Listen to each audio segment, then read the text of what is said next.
À toi la gloire, ô ressuscité. À toi la victoire pour l'éternité. Brillant de lumière, l'ange est descendu. Il roule la pierre du tombeau vaincu. À toi la gloire, ô ressuscité. À toi la victoire pour l'éternité. Oh, oh, oh, oh, oh. Vois-le paraître, c'est lui, c'est Jésus. Ton sauveur, ton maître, oh ne doute plus. Sois dans l'allégresse, peuple du Seigneur, et redis sans cesse que Christ est vainqueur. À toi la gloire, ô ressuscité. À toi la victoire pour l'éternité. Oh, oh, oh, oh, oh, oh.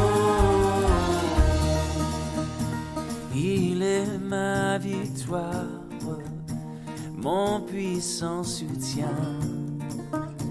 Ma vie et ma gloire, non, je ne crains rien.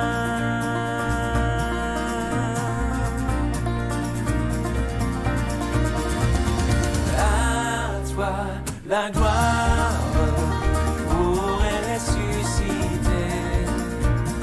À toi la victoire pour l'éternité.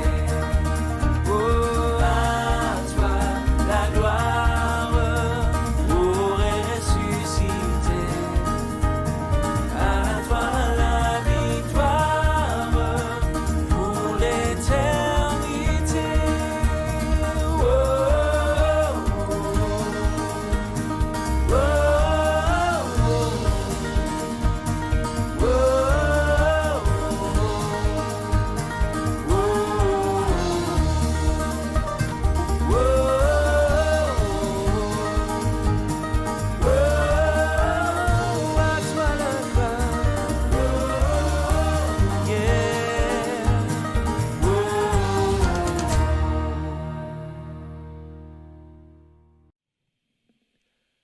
Bonjour Carrefour chrétien de la capitale, j'espère que vous allez bien. On vous salue chaleureusement des studios officiels du Carrefour chrétien de la capitale. Ici, on est vraiment content d'être ensemble et dans quelques instants, on va louer le Seigneur, on va passer un bon temps dans la parole et je sais qu'on sera bénis et j'espère que vous sentez à travers la lentille de cette caméra toute la chaleur et tout l'amour qu'on a pour vous. Mais surtout que le Seigneur a pour vous. Et ça dépasse les lentilles, ça dépasse les raisonnements, ça dépasse toute chose parce que l'amour de Dieu est tellement grand, tellement fort, tellement puissant, tellement doux, qu'il est capable d'atteindre chacun de nos cœurs alors qu'on s'approche de lui. Dieu veut justement nous toucher par son amour et c'est ce qu'on veut faire aujourd'hui. C'est ce qu'on veut. C'est dans cet esprit-là qu'on veut s'approcher de lui. Et je vais inviter les enfants également à expérimenter la présence de Dieu à travers la capsule de Carrefour Junior et qui est faite. Et ils ont une série qui commence avec la ceinture de vérité. Cécile qui donne cet enseignement-là aux enfants. Et je ne sais pas si vous êtes dans la même situation que moi. mais dans les temps actuels, on a besoin de revêtir cette armure du croyant. Pourquoi? Afin d'être solide dans le combat, afin de continuer d'avancer malgré peut-être les coups qu'on reçoit à gauche et à droite. Hein? Le bouclier qui est capable d'enlever et de nous protéger des traits enflammés du malin. On a besoin de cette armure-là. Alors, même si vous êtes un petit peu plus vieux que Carrefour Junior et préscolaire, vous avez la sainte permission d'aller le visualiser sur notre chaîne YouTube. Autre chose que je veux mentionner aussi, nos petits groupes commencent à se rassembler à partir de cette semaine dans les locaux. C'est organisé pour que ça soit vraiment sécuritaire. La distance est là, mais on est vraiment excités que nos petits groupes puissent continuer de se rassembler, de partager, de prier. Et puis, bref, je veux mentionner spécifiquement aussi l'appel à la prière pour les femmes qui aura lieu ce mercredi à 10h. Alors, mesdames, vous y êtes les bienvenues. Et vraiment, on voit qu'il y a de la vie qui reprend dans les locaux du Carrefour. Et ça réjouit nos cœurs parce qu'au final, le bâtiment, il est fait pour les gens. Et c'est ce qu'on veut. On veut des gens qui célèbrent Jésus au 10-15 rue des Gadelles. Mais aujourd'hui, ce sera votre adresse civique, l'endroit où est-ce que vous vous trouvez. C'est à cet endroit-là qu'on va élever le Seigneur. Et on sait qu'un jour, on va être capable d'être tous rassemblés ensemble et puis de passer un moment dans la présence de Dieu, tous ensemble comme Église. Alors, j'aimerais qu'on puisse prier ensemble. Ensuite, je vais laisser Francis, toute l'équipe, nous conduire dans la louange. Et puis, on aura un message par Pasteur Paul ce matin. Alors, prions ensemble. Seigneur Jésus, merci Seigneur pour cette grâce que tu nous fais d'être tes enfants, d'être aimés et d'être participants, Seigneur, à ce que tu veux faire ici au Carrefour chrétien de la capitale. Seigneur Jésus, je veux te prier, Seigneur, que chacun de nous, on puisse revêtir cette armure du croyant, Seigneur, afin, Seigneur, de continuer d'avancer dans ton armée, de continuer de progresser, d'avancer, d'aller de l'avant, peu importe ce qui peut arriver autour de nous. Et Jésus, je veux te rendre grâce, Seigneur, pour ce moment qu'on va passer de louange ensemble. Puisses-tu bénir les cœurs, puisses-tu toucher, Seigneur. Et Seigneur, que la distance, Seigneur, on sait que ce n'est pas un empêchement à ce que ta présence puisse faire une œuvre puissante dans chacun des cœurs aujourd'hui. Alors, Saint-Esprit de Dieu, tu es le bienvenu parmi nous. Nous te disons, Seigneur, agis. Nous te disons, Seigneur, conduis-nous. Et merci, Seigneur, pour cette opportunité qu'on a d'être ensemble. Et c'est dans le beau nom de Jésus que je te le demande. Amen! Alors, j'espère que vous passerez un bon temps de louange. Et puis, on se revoit dans quelques instants après les louanges. Et Francis et son équipe sont préparés pour nous. Alors, louons le Seigneur ensemble. Je vous invite où vous êtes à vous lever, à taper des mains, à chanter à voix haute ce matin. Et vous imaginez que vous êtes entourés des membres du Carrefour, de la famille du Carrefour et qu'on loue le Seigneur tous ensemble.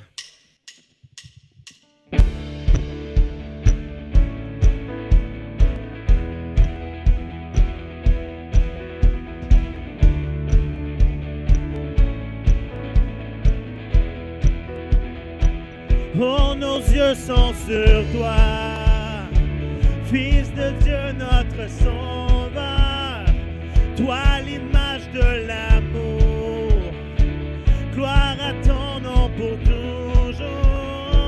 Oh, nos yeux sont sur toi.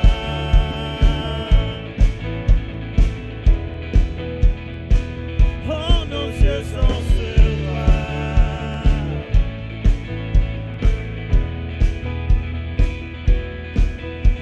Salut transperce l'obscurité et le royaume avance à la vitesse de la lumière. Liberté qui fait vibrer l'atmosphère, chassant les ténèbres alors que le soleil apparaît. Venu des cieux pour nous, descendu par amour, il règne à tout jamais, Jésus notre Dieu.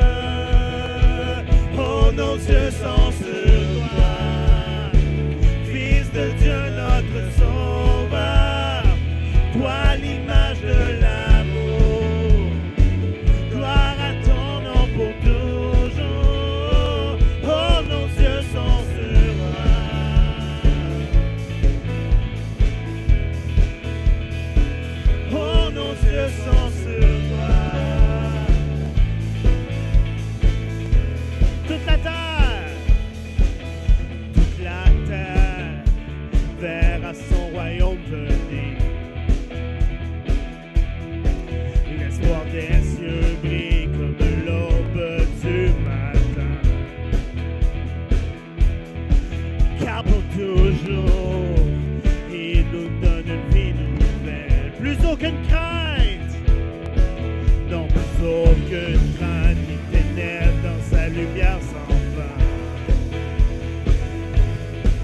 venu des cieux pour nous, descendu par amour, il règne à tout jamais. Jésus notre, chantons-le, oh nos yeux sont sur toi, Fils de Dieu notre Sauveur, toi l'image de l'amour, gloire à ton nom pour toujours, oh nos yeux sont sur toi, Fils de Dieu notre Sauveur, toi l'image de l'amour, gloire à ton nom pour toujours, oh nos yeux sont sur toi,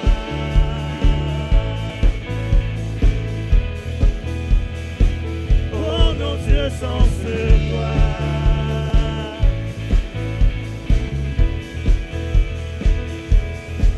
Venu des cieux pour nous, descendu par amour, il règne à tout jamais. Jésus notre Dieu, venu des cieux pour nous, descendu par amour, il règne à tout jamais. Jésus notre Dieu.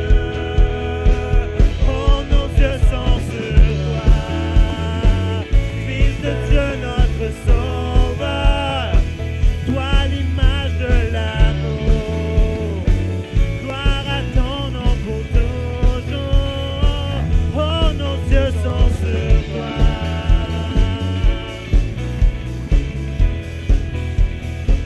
oh nos yeux sont sur toi.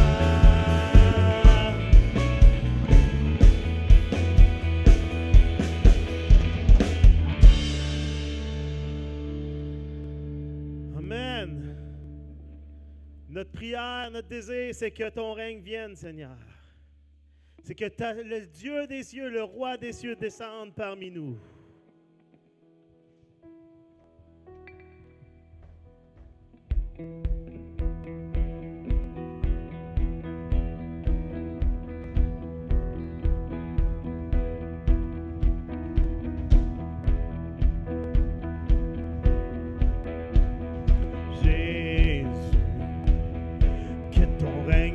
Vienne, ta volonté soit faite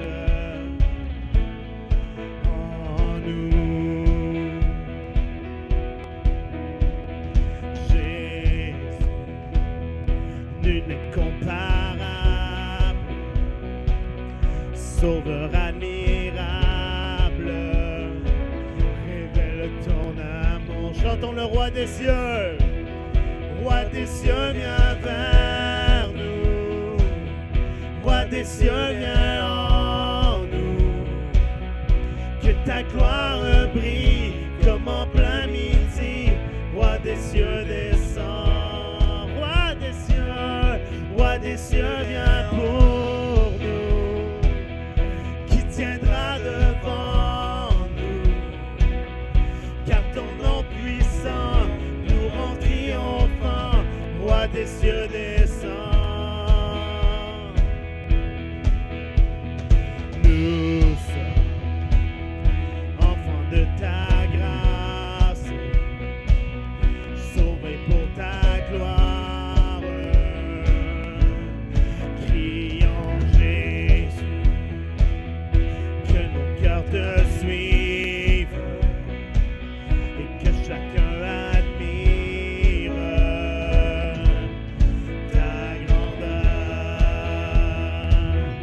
Roi des cieux, viens vers nous. Roi des cieux, viens en nous. Que ta gloire brille comme en plein midi. Roi des cieux, descends. Roi des cieux, viens pour nous. Qui tiendra devant nous? Car ton nom puissant nous rend triomphants. Roi des cieux descend.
des cieux, viens vers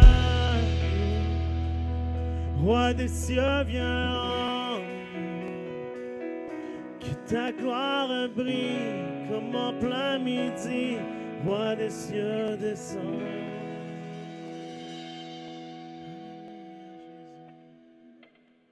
Viens parmi nous, Seigneur.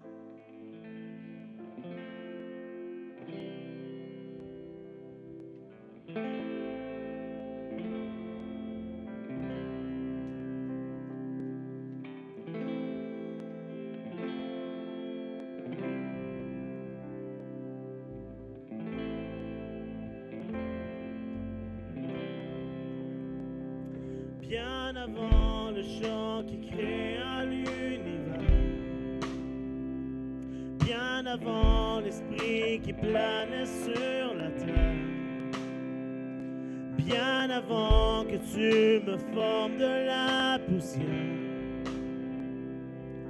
tu rêvais du jour où tu pourrais m'aimer. Bien avant les premiers battements de mon cœur, bien avant que je m'éveille à ta douceur, bien avant mes doutes, mes joies et mes douleurs, tu rêvais du jour où je pourrais t'aimer. Tu rêvais du jour où je pourrais t'aimer. Chantons-le. Abba, Père, je suis à toi. Abba, Père, je suis à toi. Abba, Père, je suis à toi. Abba, Père, je suis à toi. Bien avant que Jésus marche sur la terre, bien avant le Fils qui nous montre le Père, bien avant que sur moi les cieux soient ouverts, tu rêvais du jour où tu pourrais m'aimer. Bien avant que mon péché brise ton cœur, bien avant que coule le sang et la sueur, bien avant les clous, le froid et la douleur, tu rêvais du jour où je pourrais t'aimer. Tu rêvais du jour où je pourrais t'aimer. Abba, Père, je suis à toi. Abba, Père, je suis à toi.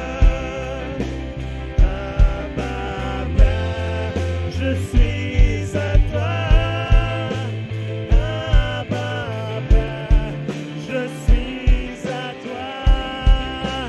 Abba, Père, je suis émerveillé, saisi par l'immensité de ton amour pour moi.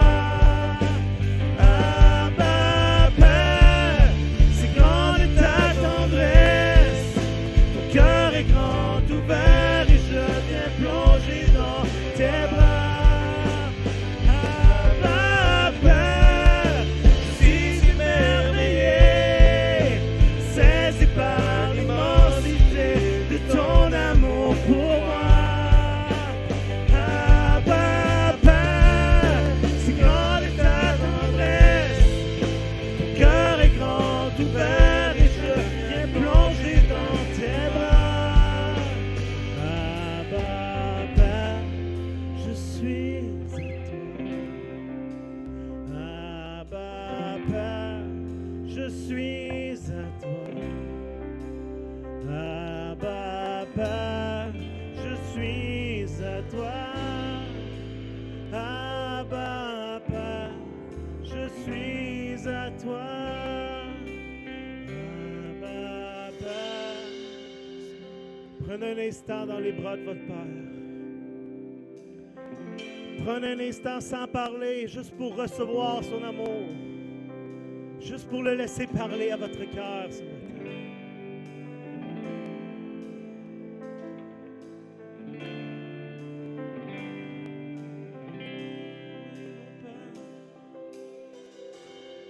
Ton amour, Seigneur.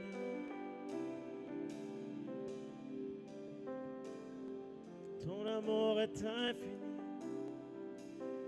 merveilleux, incompréhensible, mon Dieu.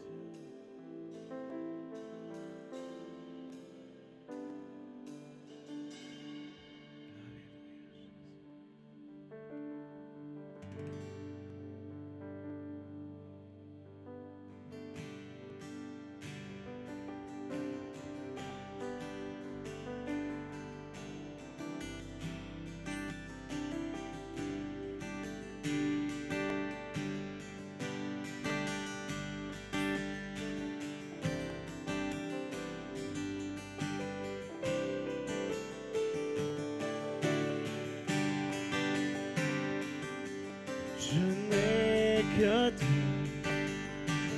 toi dans le ciel. Je ne désire rien d'autre que toi sur la terre. Si je suis fou, même si je tombe, Dieu est le soutien de mon cœur. Dieu, tu es le soutien de mon cœur, mon héritage et mon plus grand bien. Oh oui, Dieu, tu es le soutien de mon cœur. Près de toi, je me sens bien. Quand mon cœur était plein d'amertume, je perdais la raison et je n'y voyais plus rien. Mais Dieu s'approcha pour me saisir la main. Dieu est le soutien de mon cœur. De tout notre cœur, proclamons-le. Dieu, tu es le soutien de mon cœur, mon héritage et mon plus grand bien. Oh oui, Dieu, tu es le soutien de mon cœur. Près de toi, je me sens bien. Dieu, tu es le soutien de mon cœur, mon héritage et mon plus grand bien. Oh oui, Dieu, tu es le soutien de mon cœur. Près de toi, je me sens bien. J'ai tant besoin de toi, comment te dire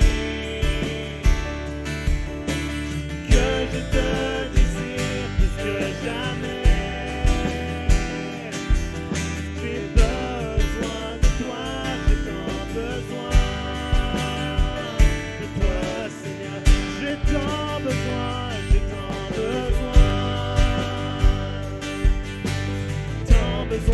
de toi, comment te dire que je te désire plus que jamais.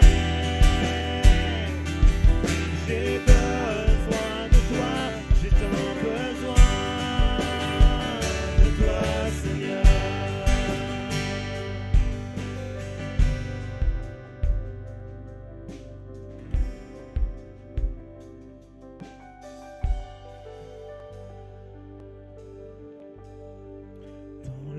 L'abondance de ta grâce, par la puissance de ton nom, tu me relèves, tu me relèves dans l'abondance, dans l'abondance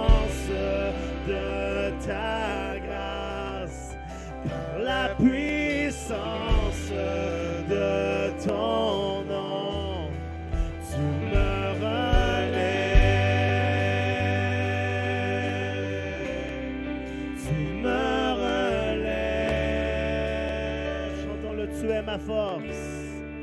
Tu es ma force.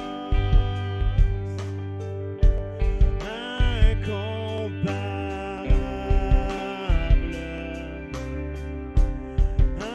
Incomparable. Tu viens à moi. Tu es l'espoir.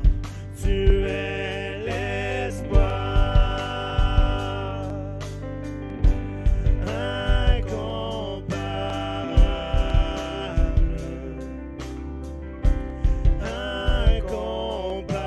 Incomparable. Tu viens à moi. Dans l'abondance de ta grâce, par la puissance de ton nom, tu me relèves. Tu me relèves. Amour divin,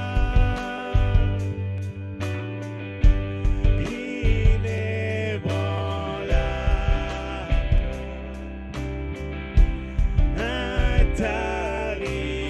intarissable. Tu viens à moi.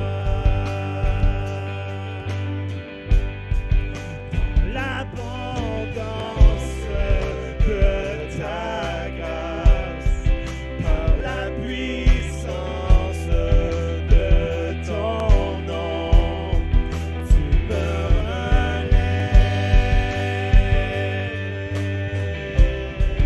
Tu me relèves. Dans l'abondance de ta grâce, par la puissance de ton nom, tu me relèves.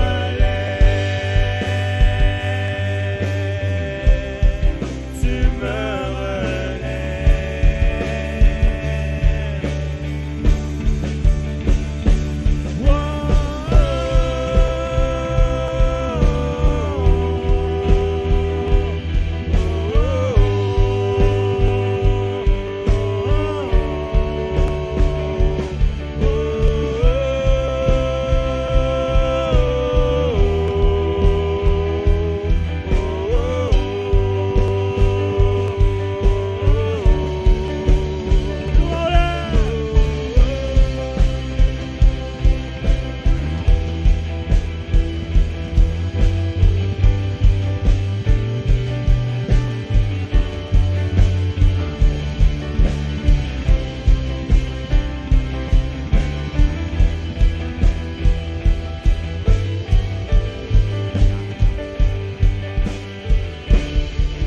dans l'abondance de ta grâce, par la puissance de ton nom, tu me relèves. Tu me relèves.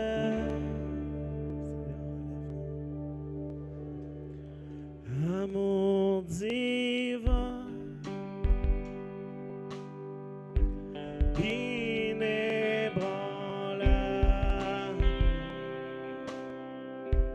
intarissable.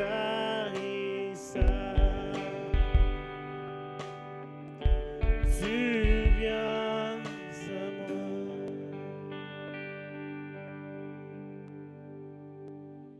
Je ne sais pas ce que vous vivez en ce moment. Je ne sais pas ce que votre vie est. Mais on a cette promesse que rien ne nous séparera de l'amour de Jésus. Rien n'est assez grand, rien n'est assez grave, rien n'est assez lourd, rien n'est assez difficile pour nous séparer de son amour. Et Dieu, notre Père Tout-Puissant, peut tout faire. Il est là avec vous aujourd'hui. Il veut vous relever. Il veut vous secourir. Il veut être un rocher sur lequel vous vous soutenez, sur lequel vous vous tenez.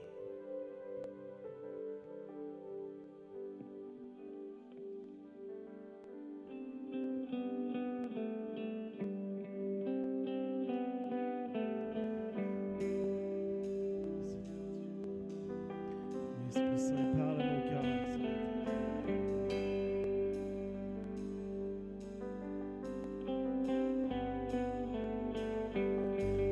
Juste un seul est mon espérance. Sa justice est mon assurance. Il est devant Dieu mon appui. Je n'en veux point d'autre que lui.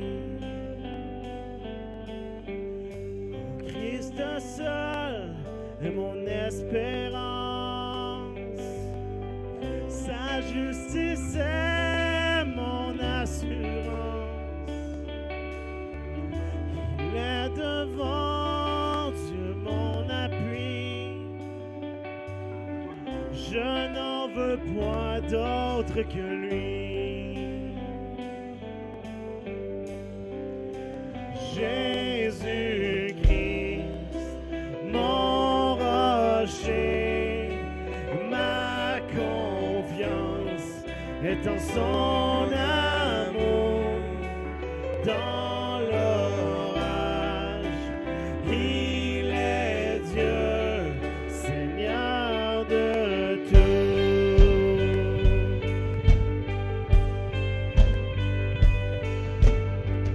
Lorsque sur moi s'abat l'orage, sa croix ranime mon courage. Quand tout faiblit autour de moi, sa présence soutient ma foi.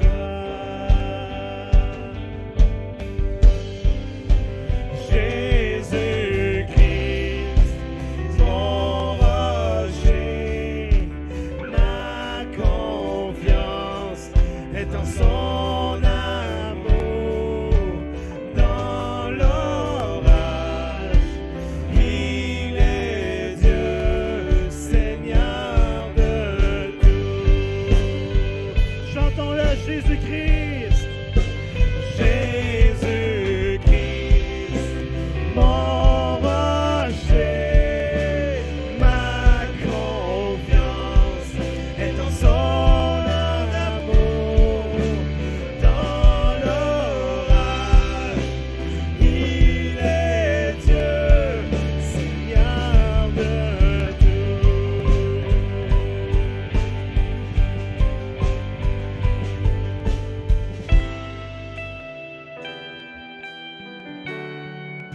Mon rocher, ma forteresse, mon refuge dans ma détresse. Un phare qui me guide, Seigneur, un bouclier qui me protège, des ailes qui me couvrent. C'est ce que tu es, Seigneur, c'est ce que tu es, oh Dieu.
Seigneur Jésus, tu es notre rocher. Le seul sur lequel on peut s'appuyer alors que tout chancelle. Le seul qui demeure solide quand tout veut s'effondrer autour de nous. Et Seigneur, nous te remercions, Seigneur, parce que ton amour est ce rocher sur lequel nous pouvons nous appuyer jour après jour, semaine après semaine. Seigneur Jésus, merci, Seigneur. Alléluia. Je pense que ce chant vient vraiment dans la même lignée de ce qu'on veut faire en début d'annonce. C'est vraiment d'offrir nos sincères condoléances à Sophie Poirier et puis toute la famille suite justement au décès. En fait, qui ont retrouvé le corps de Daniel Deslauriers mercredi dernier. Alors, on est tous un peu bouleversés, en fait, pas mal bouleversés. Et notre cœur continue d'avoir mal devant cette nouvelle-là. Et puis, c'est dans des moments comme ça, autant pour la famille, autant pour ceux qui le connaissaient, ceux qui jouaient de la musique avec lui aussi régulièrement, qu'on a besoin de se rappeler que Dieu est notre rocher, que vraiment il est l'angle sur lequel on peut s'appuyer dans une période trouble. Alors, je vous suggère qu'on puisse prier, alors qu'on peut continuer ce chant-là tout doucement au piano. Seigneur Jésus, on veut te prier pour la famille, Seigneur. On veut te prier pour Sophie, pour les filles, pour tous ceux qui sont touchés de près ou de loin, Seigneur. Que ta grâce abondante, Seigneur, soit sur chacun des membres de la famille, Seigneur. On a prié aujourd'hui. On a chanté « Abba, Père, je suis à toi ». Mais Seigneur, je te prie que toi qui es le bon papa dans le ciel, Seigneur, puisses entourer chacun, Seigneur, de tes bras d'amour à ce moment-ci. Et Seigneur, que tous ceux qui souffrent en silence, Seigneur, tous ceux qui souffrent, Seigneur, avec une tristesse qui dépasse ce qu'ils sont capables de supporter, Seigneur Jésus, que ce soit ta paix, Seigneur, qui puisse les combler aujourd'hui. Que ce soit, Seigneur, le réconfort du grand consolateur qui soit à l'œuvre aujourd'hui, Seigneur. Alors, nos mots ne savent pas comment dire, comment réagir, quoi prier. Mais Seigneur, nous nous appuyons, Seigneur, sur toi qui es le rocher, pour faire du bien, Seigneur, à chacune des personnes qui est affectée, Seigneur, par cette nouvelle.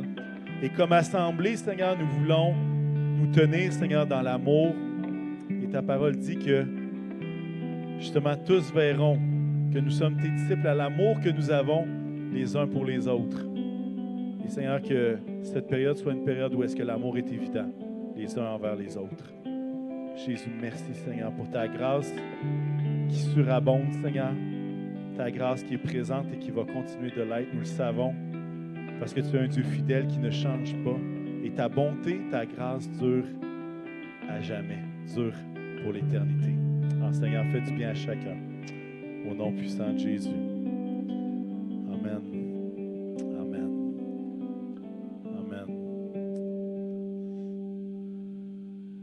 C'est toujours un moment spécial dans la vie d'une assemblée de vivre ce qu'on est en train de vivre. Mais je veux nous encourager à ne pas rester seuls dans ce qu'on est en train de vivre. Et si justement vous avez besoin de parler, je veux vous encourager à parler. Je veux vous encourager à ne pas garder cette douleur-là juste en dedans, d'être capable d'en parler à Dieu, mais d'être capable également d'en parler à des frères, à des sœurs, des gens qui vont prier avec vous. Et ce sera d'un grand réconfort, j'en suis certain. Et Dieu nous appelle à être l'Église. Pourquoi? Justement parce qu'on peut soutenir les uns les autres. Alors, je veux nous encourager à ne pas hésiter à le faire. Quelques annonces avant de passer au message. Je veux vous parler qu'il y a une deuxième vague qui s'en vient. Là, vous dites une deuxième vague. Il me semble qu'on est déjà dedans. Attendez d'avoir la suite.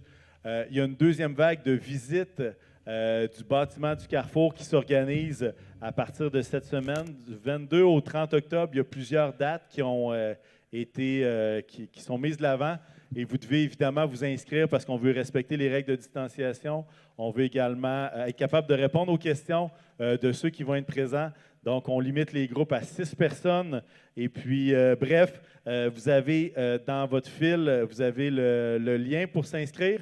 Vous avez également ça sur notre page Facebook. Vous avez ça sur notre site Internet. Alors, n'hésitez pas à vous inscrire. Et ça nous fera vraiment un grand plaisir que de vous présenter le Carrefour sur toutes ces coutures, ou presque, en tout cas toutes celles qui sont réalisées à ce moment-ci. Je veux vous parler également dans Lui, je crois. Aujourd'hui, c'est le premier dimanche où est-ce qu'on commence une série de prédications en lui, je crois. Et le cœur de cette série de prédications-là, c'est en lui, je crois, dans le sens de croître. Et on veut aller ensemble dans une croissance spirituelle où est-ce qu'on sait que c'est Dieu qui fait croître. La Bible nous le dit, c'est très clair, c'est Dieu qui fait croître, mais il y a une partie où est-ce qu'on doit nous-mêmes assumer notre responsabilité de dire « moi, je décide de croître hein? ». Comme l'apôtre Paul va dire « je ne veux pas me contenter du lait, mais je veux avoir du steak ». Et puis je sais qu'il pensait à un steak sur le barbecue quand il a écrit ça, c'est certain, et je le comprends pleinement. Mais on ne veut plus être au lait, mais on veut être au steak, à la viande de la parole, et on veut continuer de croître. Et on croit que si Dieu a fait croître notre bâtiment dans le sens qu'on a construit plus grand que ce qu'on avait, c'est pourquoi? C'est parce que Dieu a une mission encore plus grande pour nous. Que Dieu a une mission où est-ce qu'il veut atteindre des gens qu'on n'aurait jamais été capable d'atteindre à travers ce qu'on avait comme installation dans l'ancien bâtiment. Et Dieu a orchestré toutes sortes de circonstances pour qu'on se retrouve aujourd'hui dans une situation où est-ce qu'on voit tout le potentiel qu'il y a dans ce bâtiment-là et puis qu'on dit, Seigneur, on a besoin de croître. Pourquoi? Pour être en mesure d'accomplir pleinement la mission que tu as pour nous ici, au 10-15 rue des Gadelles et franchement, pas juste ici dans le 10-15 des Gadelles, mais à travers la ville de Québec, hein, parce que le but, ce n'est pas juste que les gens viennent à l'Église, le but, c'est que les gens repartent et parlent de Jésus à l'extérieur des murs de l'Église, évidemment.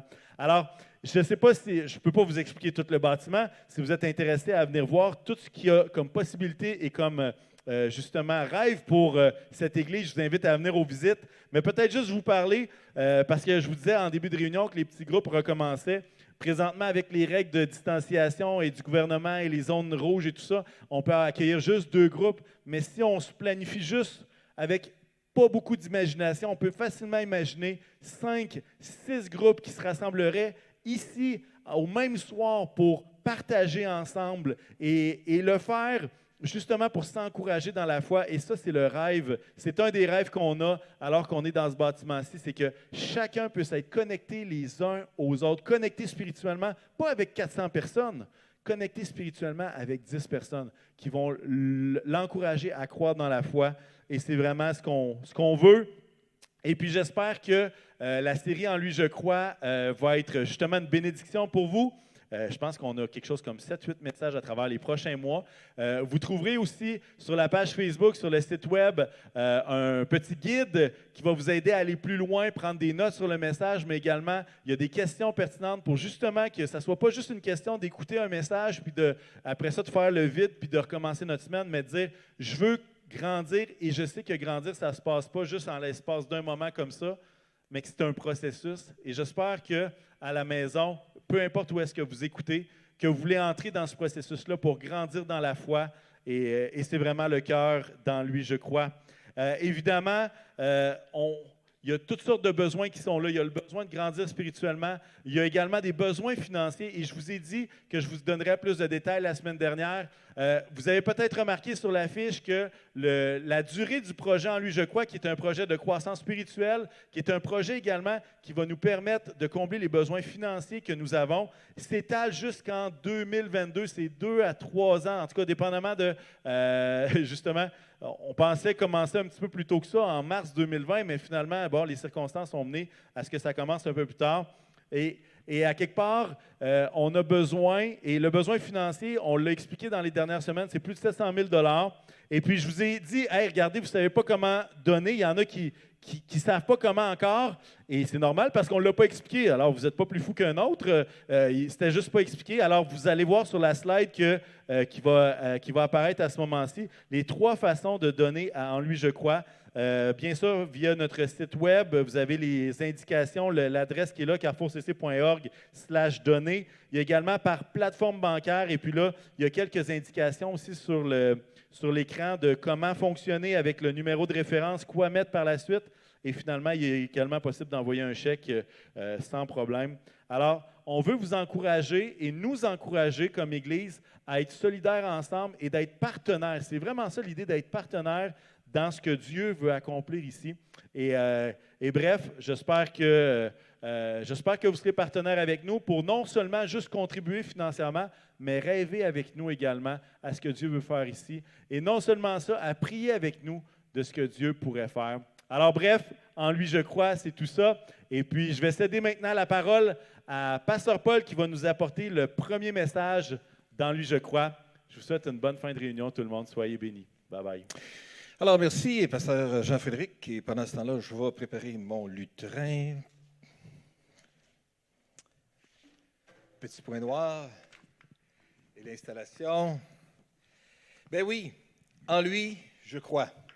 Et aujourd'hui, on débute justement notre série de messages et c'est croître dans la foi ou grandir dans la foi. C'est le titre du message. Parce que la foi, ça peut grandir, ça peut croître. La foi, ce n'est pas quelque chose de statique. Ce n'est pas que je l'ai ou je ne l'ai pas. T'as-tu la foi? Bien, c'est-à-dire que la foi, c'est la ferme assurance, la Bible nous dit, des choses qu'on espère, une démonstration de celles qu'on ne voit pas. Alors, on peut avoir la foi, mais la foi, c'est quelque chose qui peut se développer. Dans le deuxième livre de Thessaloniciens, au chapitre 1 et au verset 3, nous lisons justement, Paul fait des salutations à l'Église de Thessalonique et leur dit, « Nous devons toujours remercier Dieu à votre sujet, frères, et il est juste que nous le fassions. En effet, votre foi fait de magnifiques progrès. Et en chacun de vous, l'amour que vous vous portez les uns aux autres ne cesse d'augmenter. » Paul complimente ici les frères et sœurs de l'Église de Thessalonique en leur disant, « Franchement, c'est vraiment bien qu'on puisse remercier Dieu pour vous autres, parce que savez-vous, franchement, là, vous autres, là, votre gang, là, votre foi fait de magnifiques progrès. Puis votre amour que vous avez les uns pour les autres ne cesse d'augmenter. » C'est des belles qualités, hein? C'est des belles vertus. C'est une belle position que les gens vivent, expérimentent les uns avec les autres. Que quelqu'un de l'extérieur puisse leur dire, vous, on réalise vraiment que votre foi fait de magnifiques progrès. Question. Est-ce que ma foi fait des progrès? On devrait peut-être se poser la question. Quelqu'un qui me connaît pourrait-il affirmer que ma foi fait de magnifiques progrès? Est-ce que ça paraît?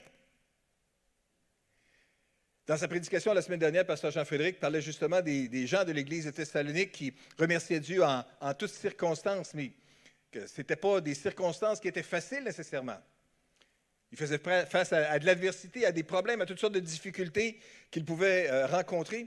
Mais pourtant, lorsqu'il leur écrit, il dit, franchement, je n'arrête pas de remercier Dieu pour vous autres parce que je réalise à quel point votre foi fait de magnifiques progrès. Alors, j'aimerais si aujourd'hui on pouvait juste ramener le spot sur nous à ce moment-là, puis regarder à l'intérieur de notre cœur, est-ce que ma foi fait des magnifiques progrès? Juste enlevons l'adjectif magnifique, peut-être qu'il peut nous faire peur un peu, c'est trop gros peut-être pour nous autres, mais fait-elle des progrès? On avance-tu? Est-ce qu'on croit de plus en plus? Est-ce que ça paraît? Je devrais juste vous dire, pour vous mettre à l'aise, se poser la question, c'est un excellent point de départ. C'est ça qu'on devrait faire. Juste se poser la question aujourd'hui. S'arrêter un moment et réfléchir. Est-ce que ma foi grandit? Est-ce que ma foi fait des progrès? Voyez-vous, face à un important défi ou à une difficulté qui pourrait être, à nos yeux, trop grande pour nous, on réalise à quelle étape on est rendu dans le développement de notre foi. Et nous voyons ça dans une illustration, une histoire que nous trouvons dans le Nouveau Testament, un épisode de la vie de Jésus qu'on voit dans l'Évangile de Marc au chapitre 9. Puis on va lire ce passage quand même relativement long ensemble ce matin, qui nous illustre bien cette réalité-là de la foi, d'avoir confiance en Dieu, mais de réaliser que, oups, c'est pas tout parfait encore et que j'ai besoin d'aide pour qu'elle puisse se développer. Alors, on est donc dans Marc chapitre 9, à partir du verset 16. Jésus demande... Bien, je dois juste dire ici que pour mettre les choses en contexte, dans Marc chapitre 9, Jésus, ici dans les premiers versets de l'Évangile de Marc au chapitre 9, est allé sur la montagne de transfiguration avec Pierre, Jean-Jacques. Puis là, il est monté sur la montagne, Jésus a été transformé, on voit Élie, on voit Moïse, et puis Jésus est là, et puis Pierre dit « Waouh, c'est merveilleux, c'est extraordinaire de pouvoir être là ». Donc, ils redescendent de la montagne après ça.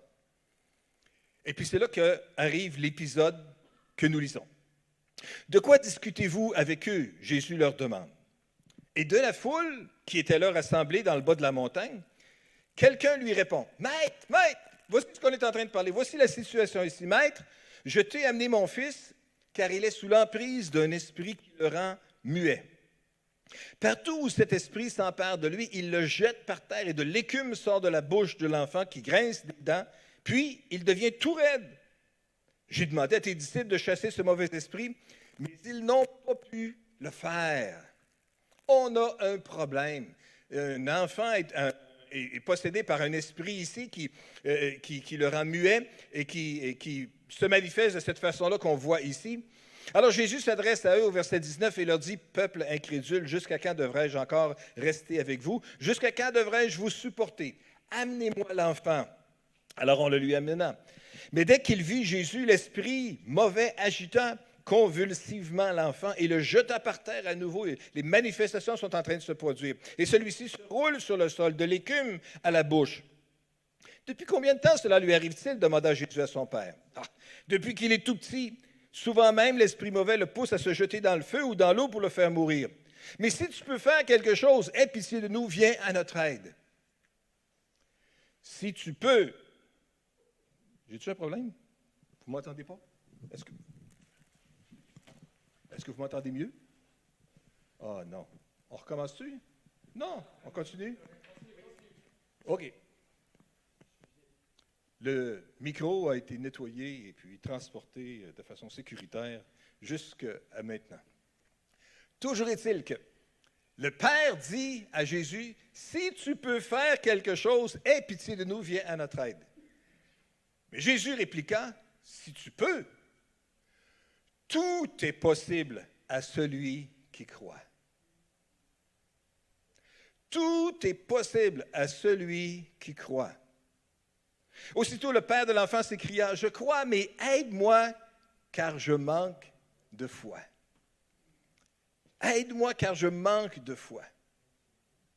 Et on va revenir sur ce passage-là ici, parce qu'au-delà de le récit d'un miracle extraordinaire que Jésus va faire, il y a quand même une leçon importante pour nous aujourd'hui. Je crois, mais aide-moi, car je manque de foi. Alors Jésus, voyant la foule affluer, commanda avec sévérité à l'esprit mauvais. Jésus a le droit de parler à un esprit mauvais avec sévérité. « Esprit qui rend sourd et muet, lui dit-il, je te l'ordonne, sors de cet enfant et ne rentre plus jamais en lui. » Alors l'esprit poussa un grand cri, secoua l'enfant avec violence et sortit de lui. L'enfant resta comme mort, si bien que la plupart des témoins disaient, « Mais il est mort. » Mais Jésus, prenant l'enfant par la main, le fit lever et celui-ci se tint debout. Jésus rentra à la maison, ses disciples qui étaient seuls avec lui lui demandèrent alors, « Pourquoi n'avons-nous pas réussi, nous, à chasser cet esprit? » Et Jésus leur répondit, « Des esprits comme celui-là, on ne peut les chasser que par la prière. » Le cri du cœur du Père qu'on voit ici. Il dit, si tu peux faire quelque chose, s'il vous plaît. Hein? Je suis mal pris. Depuis qu'il est tout petit, c'est comme ça. Il s'est développé et puis l'Esprit intervient comme ça en lui et puis le possède et puis le précipite comme ça pour le faire mourir. Mais s'il vous plaît, peux-tu faire quelque chose? Et puis Jésus saisit juste ce moment-là pour donner une très belle leçon. Hein? Tout est possible. Tout est possible à celui qui croit, à celui dont la foi est suffisante pour saisir la promesse que Dieu veut réaliser. Alors le Père dit ce qu'on pourrait dire aussi peut-être, « Je crois, mais Seigneur, viens m'aider, aide-moi car je manque de foi. » Le Père demande à Jésus, « Fais quelque chose. Si tu peux, fais quelque chose. » On voit 3 étapes ici au niveau de la foi du Père. D'abord, il fait sa demande. Si tu peux faire quelque chose. Et puis après ça, la réponse ou la déclaration de Jésus, bien, si tu peux, franchement, tout est possible. Mais après ça, le Père fait le constat, je crois, mais aide-moi car je manque de foi. Je manque de foi. Le Père ici prend d'abord une prise de conscience. Je crois. Je sais vers qui aller lorsque je suis dans le trouble. Je sais vers qui me tourner. Je vais vers Jésus puis vers ses disciples. C'est eux autres qui vont être capables de m'aider. Je crois. Et je crois à la bonne place. Mais je manque de foi. La foi est quelque chose qui peut se développer, quelque chose qui peut croître. Et comme le père de ce fils-là ici, qui est désespéré avec un besoin qui est tellement plus grand que lui, se tourne vers Jésus et dit, « Ah, Seigneur, j'ai besoin que ma foi puisse continuer à grandir. » Que ce soit notre prière à vous et à moi aujourd'hui. Seigneur, aide-nous à progresser dans la foi. Aide-nous à avancer dans l'assurance que nous avons dans le fond de notre cœur, que tu es le Dieu Tout-Puissant qui est capable de réaliser encore infiniment au-delà de tout ce qu'on peut imaginer ou penser. Le Père prend donc cette prise de conscience-là, je manque de foi. Mais après ça, il y a ce cri du cœur, aide-moi, aide-moi. Et puis dans le fond, c'est véritablement comme une prière que nous pouvons tous faire. Hein?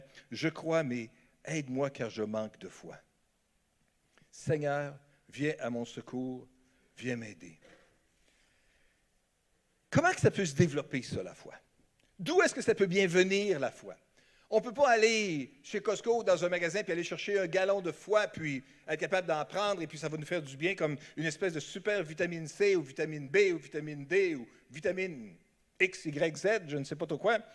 C'est pas comme ça que ça fonctionne. Qu'est-ce que je peux faire pour nourrir ma foi? Bien, le premier passage qui me vient à l'esprit tout de suite, c'est Romains chapitre 10, verset 17, dans la traduction de Second 21, ça nous dit « Ainsi la foi vient de ce qu'on entend et ce qu'on entend vient de la parole de Dieu. » La foi, ça vient de ce qu'on entend, lorsque ce qu'on entend vient de la parole de Dieu. Dans la Bible du Sommeur, ça le dit un petit peu différent. Hein? La foi naît du message que l'on entend. La foi peut naître à partir du message qu'on entend, mais elle peut continuer à se développer aussi. Elle vient, elle se nourrit, elle se fortifie à partir du message qu'on entend lorsque ce message s'appuie sur la parole de Christ. Se nourrir de la parole de Dieu. C'est Bob Gass, un prédicateur, qui dit « Si on pouvait mesurer la température spirituelle, on pourrait voir que ce qui la fait monter ou descendre se trouve dans le temps qu'on passe avec la Bible. » Au lieu d'envier la foi de votre voisin ou de la personne qui est à côté de vous, pour élever votre foi à son niveau, la méthode est toute simple. Il faut passer plus de temps dans les Écritures.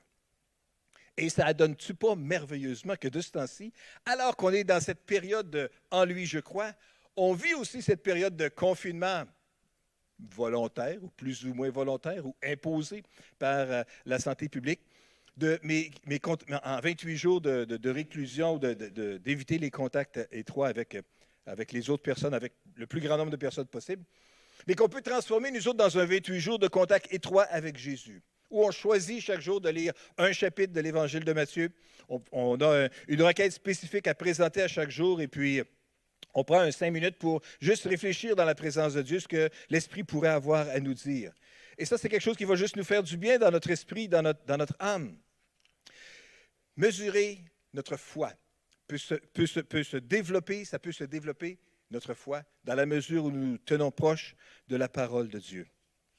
Parce que la Bible nous dit dans la deuxième épître de Timothée, chapitre 3, verset 16, « Toute écriture est inspirée de Dieu et utile pour enseigner, réfuter, redresser, apprendre à mener une vie conforme à la volonté de Dieu. » Ici, la Bible nous dit que toute l'écriture inspirée, la parole de Dieu, est utile dans 4 aspects de notre vie. Toute écriture est inspirée de Dieu.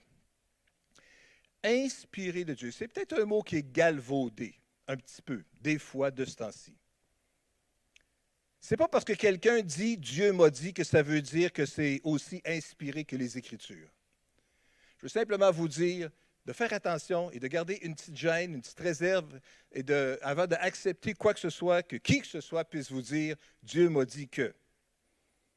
Ce n'est pas la même chose que ce que Dieu nous dit à partir des Écritures. Toute Écriture est inspirée de Dieu. Il y a un niveau d'inspiration, un niveau où Dieu est capable de parler à travers ça et qui a été expérimenté à travers les siècles et les siècles. Et tu sais, il y a 4 choses, puis je veux parler de ces 4 choses-là aujourd'hui. Utile pour enseigner, c'est-à-dire pour instruire, pour transmettre la connaissance, l'information, donner l'information. Mais l'Écriture est utile plus que juste pour lire, pour apprendre des choses. Parce qu'un coup qu'on le lit 1 fois, 2 fois, 3 fois, bien, on le sait pas mal qu'est-ce que c'est le contenu. Mais après ça, la Bible continue encore à être utile. Même si je suis déjà relativement bien informé de son contenu, j'ai déjà appris, J'ai déjà reçu l'instruction, j'ai été enseigné, je me suis instruit à ce sujet-là. Mais deuxièmement, ce que la Bible fait aussi, c'est qu'elle peut réfuter, ou comme ça nous dit dans une autre traduction, convaincre. Ou dans une autre traduction encore, nous en persuader. Nous en persuader. L'Écriture est vivante. La Bible nous dit que la parole de Dieu est vivante et efficace. La parole de Dieu peut communiquer cette vie-là à notre esprit alors qu'on lit un passage X, Y, Z dans un moment particulier de notre vie. Et soudainement, c'est comme si, wow, les paroles des Écritures nous sautent au visage. Et comment on s'identifie soudainement d'une façon extraordinaire avec le texte qui est écrit là, qui pourtant a été écrit il y a des milliers d'années, dans un contexte complètement différent, et dans une langue complètement différente, et dans une expérience de vie complètement différente. Mais la réalité de la communion avec Dieu que la personne expérimentait alors, soudain, on peut s'identifier à cela. On dit, oui, c'est exactement ça que je suis en train de vivre. La parole de Dieu est utile non seulement pour enseigner, mais aussi pour convaincre, pour nous en persuader. Comment est-ce qu'on peut grandir dans la foi en se laissant persuader par la parole de Dieu? Ça, c'est une autre bonne raison pourquoi là, on devrait continuer à lire, à méditer, à réfléchir à la parole de Dieu. Mais la parole de Dieu est utile non seulement pour nous enseigner, pour réfuter, mais également pour redresser. Ou comme ça nous dit dans une autre traduction, pour corriger. Ou dans une autre transcription, ça nous dit aussi non seulement de nous corriger, mais de nous apprendre à nous connaître. Nous apprendre à nous connaître. Dieu nous connaît tellement plus qu'on se connaît soi-même. Que même les gens qui ont vécu avec nous depuis notre tendre enfance nous connaissent, pensent connaître des traits de caractère de nous, et c'est probablement vrai. Ils en savent des fois peut-être plus que ce qu'on peut avoir à notre propre sujet. Mais les Écritures sont capables de nous révéler des choses à notre sujet aussi, nous apprendre à nous connaître, nous convaincre de péché, nous faire réaliser qu'on n'a pas toujours aussi raison qu'on pense qu'on a raison. La Bible est utile pour réfuter les erreurs, parce que voyez-vous, des fois, on ne pense pas tout à fait correctement dans notre cocologie. On peut imaginer des choses, penser à des affaires, être persuadé qu'on a la bonne solution dans une situation X, Y, Z, mais dans le fond, on peut être dans l'erreur. La Bible, en lisant les Écritures, ça peut redresser, justement, réfuter les erreurs, rectifier nos pensées. La Bible est utile pour nous redresser, pour nous corriger, pour nous convaincre. Elle est utile pour nous instruire, mais elle est utile également aussi pour nous apprendre à vivre une vie qui est conforme à la volonté de Dieu. Elle nous aide à réformer notre conduite, à ajuster notre conduite avec la vie de Dieu, avec la parole de Dieu. Dieu veut tellement faire des choses extraordinaires dans chacune de nos vies. Alors que nous voulons réfléchir à comment est-ce que je peux faire grandir ma foi, m'approcher des Écritures. Et si je m'approche de la parole, alors Dieu va faire cette œuvre-là dans moi. Il va m'aider à transformer ma conduite et il va me rendre capable de mener une vie juste et disciplinée conforme à la volonté de Dieu. C'est ça que ça nous dit ici, quand ça nous dit de nous apprendre à mener une vie conforme. Non seulement il va nous aider à réformer notre conduite, mais nous rendre capables même. Parce que des fois, on veut, mais on ne peut pas. On a le désir de, mais on n'a pas le pouvoir de. Mais en lisant la parole, en se laissant inspirer par la parole de Dieu, Dieu va nous rendre capables de mener une vie juste, disciplinée et conforme à sa volonté. Ça ne veut pas dire que ça va être facile. Ça ne veut pas dire que ça va être facile tout le temps. Mais c'est possible. Et Dieu peut le faire au milieu de nous autres. La Bible joue un rôle absolument essentiel dans notre développement spirituel, dans la croissance de notre foi. Et alors que dans cette période de « En lui, je crois », on veut s'examiner, réfléchir, qu'est-ce que c'est mon niveau de foi? Et est-ce que je ne peux pas faire encore monter une coupe de marche dans ma foi, dans ma confiance en Dieu? Et comment est-ce que ça peut se faire? En s'approchant des Écritures. On célèbre à cette période-ci de l'année, on appelle un dimanche de l'Église persécutée. Je pense que ce sera le thème que Pasteur Dominique abordera la semaine prochaine avec nous. Mais je n'ai pas l'intention de dire grand-chose là-dedans, mais juste ce que je veux vous dire aujourd'hui, à part de vous dire d'avance qu'est-ce que sera le sujet la semaine prochaine, c'est quand même qu'il y a de nombreux chrétiens qui ont été emprisonnés à cause de leur foi et qui, au fil des années, ont publié, ont écrit des choses. sur leur témoignage, sur ce qu'ils ont expérimenté. Et un thème qui revient encore et encore de ces nombreux croyants, c'est le plaisir, le grand plaisir et la grande consolation qu'ils ont connue en recevant un exemplaire de la Bible. Soit qu'elle lui était remise parce que quelqu'un venait les visiter puis il avait le droit, ou soit quelqu'un leur passait en dessous de la table, quelque chose comme ça.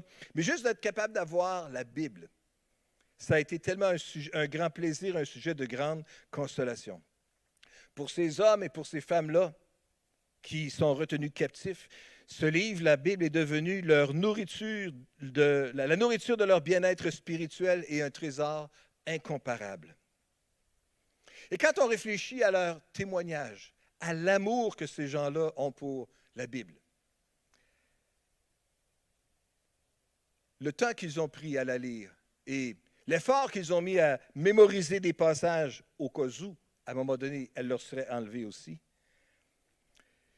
Franchement, ça nous met au défi chacun d'entre nous, là, ça nous challenge, à nous qui avons un accès illimité à la Bible, mais qui si souvent la délaissons sur l'étagère, sur le meuble, sans même y toucher. Ça a été le réconfort de ces hommes et ces femmes-là pendant des années. Et ça peut être encore notre réconfort, parce que c'est encore notre source pour grandir dans la foi et nous développer spirituellement comme Dieu souhaite le faire dans chacune de nos vies. Parce que savez-vous, il y a tellement de choses qui se passent dans le monde, on ne le sait pas, tout ce qui peut arriver. On ne sait pas tout ce qui nous pend au bout du nez. On ne sait pas tout ce qui peut nous arriver. Et je ne suis pas un grand adepte des théories de conspiration. Mais je sais en même temps que le mal existe. Je sais en même temps que les difficultés peuvent arriver à des chrétiens. Je sais aussi que des libertés qui sont accordées à des croyants peuvent être limitées à un moment donné. Est-ce qu'on croit que c'est absolument impossible que ça arrive dans nos propres vies un jour où l'accès même aux Écritures ou à la parole de Dieu pourrait être limité ou même interdit? On ne le sait pas. On espère que non. On prie que non. On prie de pouvoir garder notre liberté. On prie pour ceux qui nous dirigent, afin qu'on puisse être capable de mener une vie paisible, une vie qui va honorer Dieu en toutes circonstances. Mais on ne le sait pas, tout ce qui nous pend au bout du nez.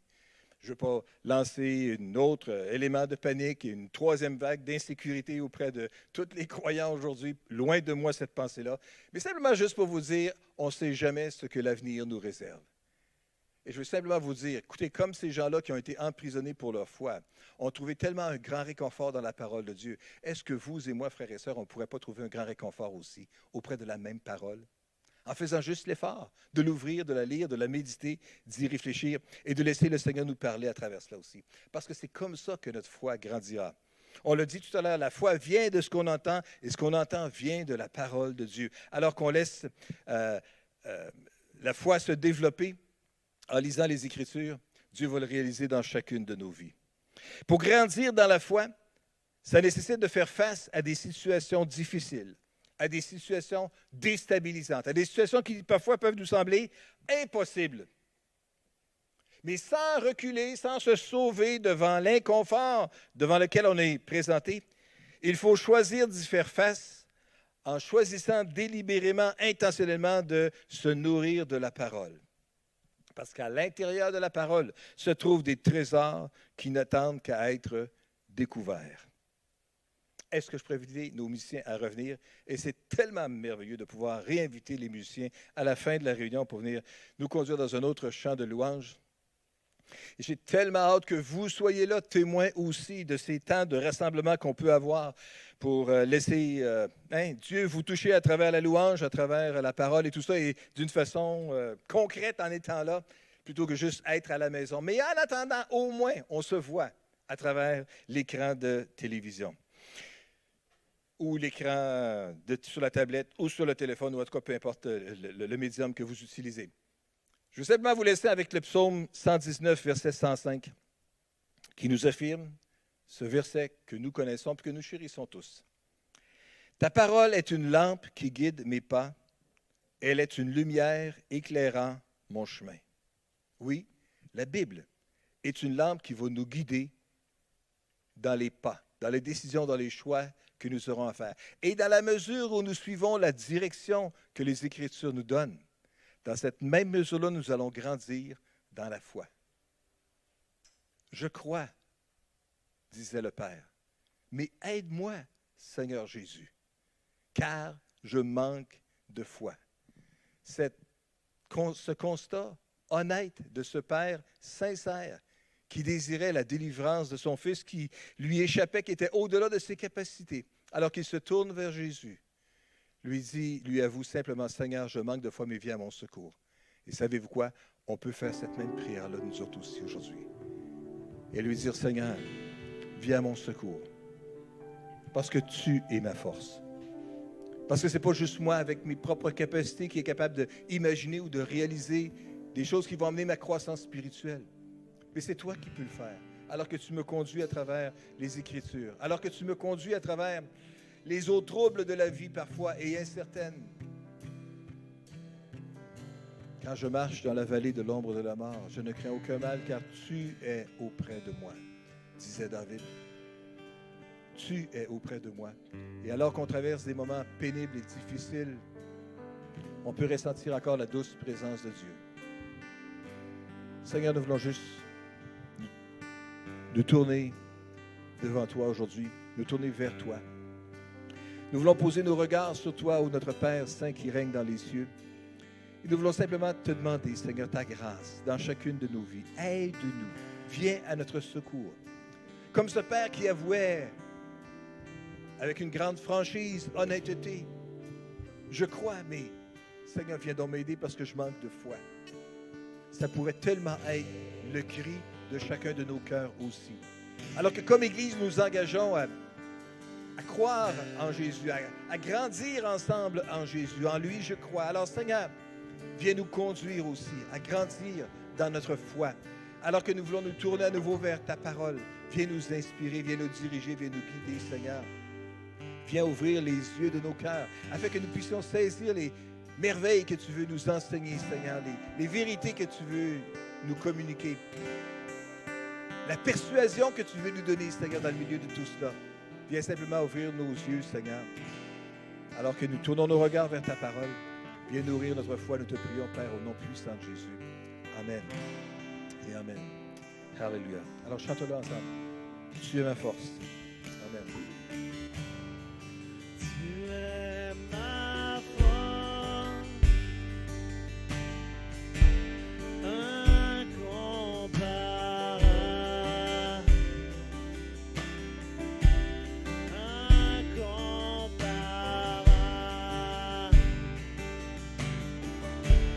tu viens à moi.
l'abondance de ta grâce, par la puissance de ton nom, tu me relèves, tu me relèves. Alléluia. Seigneur, nous de le chanter. Seigneur, nous avons besoin de ta force, de ta grâce, de ton amour et de l'espoir que tu peux susciter dans nos cœurs pour être relevés. Et nous te prions aujourd'hui, Seigneur, comme ce Père. Seigneur, viens à notre aide. Viens nous secourir, Seigneur. Viens au secours de mon incrédulité. Viens à notre secours. Aide-nous, car nous manquons de foi, Seigneur. Aide-nous à grandir dans la foi. Aide-nous à grandir dans l'amour que nous avons les uns envers les autres aussi. Aide-nous, Seigneur, à manifester la vie que tu veux réaliser dans chacun de nos cœurs, dans chacune de nos vies. Et nous te donnerons à toi seul la gloire, notre Père. Au nom puissant de Jésus, parce qu'à toi seul, elle revient. La gloire, Seigneur, pour tout ce que tu vas vouloir réaliser dans chacune de nos vies. Merci, Seigneur, au nom puissant de Jésus. Amen et Amen. Alors, la foi, ça peut grandir lorsqu'on tourne les yeux à la bonne place, vers les Écritures, et on laisse les Écritures faire leur œuvre dans notre cœur. Amen. Que l'Éternel vous accorde sa grâce, sa bénédiction, sa force et la foi, toute la dimension de la foi que Dieu veut faire grandir dans votre vie, que vous puissiez le trouver cette semaine et dans les semaines à venir. Que Dieu vous accorde sa grâce et sa bénédiction. Je vous dirais bien, prenez le temps de vous saluer chaleureusement les uns les autres. Ben, peut-être faites-le avec un texto, avec un petit mot sur le fil de communication ou en faisant un appel, un bon vieux appel téléphonique ou en envoyant un mot d'une façon ou d'une autre par courriel ou autrement. Que Dieu vous accorde sa grâce et sa bénédiction. Prenez le temps de vous encourager, d'être une bénédiction les uns pour les autres. Et on se revoit la semaine prochaine. Dieu vous accorde sa grâce et sa bénédiction. Amen.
Jésus.